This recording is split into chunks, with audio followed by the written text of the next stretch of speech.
La Guinée est classée parmi les pays d'Afrique comme étant le pays où les femmes subissent le plus les mutilations génitales féminines. Vous imaginez, 97% des femmes sont excisées.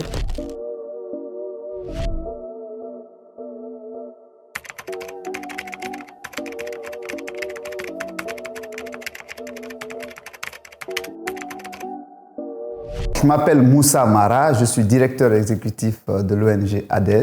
C'est une ONG féminine qui est basée à Kindia et qui a été créée le 7 février 2012. Elle est féminine parce qu'elle est composée de 289 adhérents, dont 269 femmes.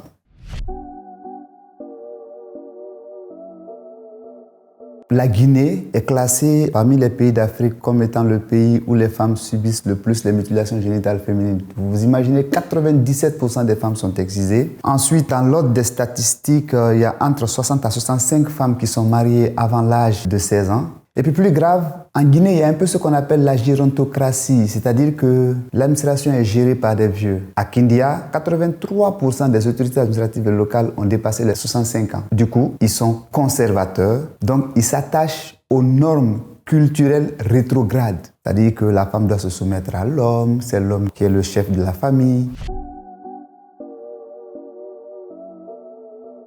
ADES a commencé avec une vocation essentiellement droit économique des femmes. Mais après, on a compris aussi qu'il fallait tenir compte des droits sociaux, notamment la possibilité pour les femmes de s'exprimer, la possibilité pour les femmes d'avoir accès aux ressources, et puis aussi lutter contre les violences. Et aussi, elles s'occupent un peu de l'environnement, mais toujours en lien avec le genre.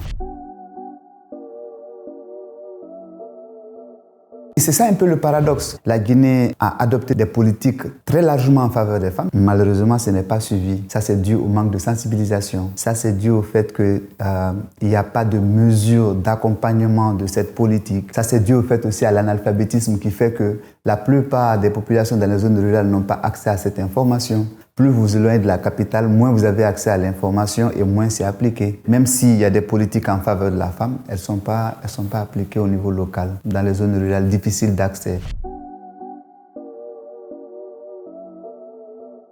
ADES, c'est une association qui est franchement focalisée sur les droits des femmes. Donc dans cette optique-là, nous avons eu la chance de nouer un partenariat avec l'ONG Le Monde selon les femmes, qui est une ONG belge et qui aussi travaille dans la même thématique que nous. Nous voyons ça comme une chance extraordinaire pour nous de nous professionnaliser, de renforcer un peu ce que nous faisons. Et grâce à ce partenariat, nous serons en mesure de toucher plus de cibles.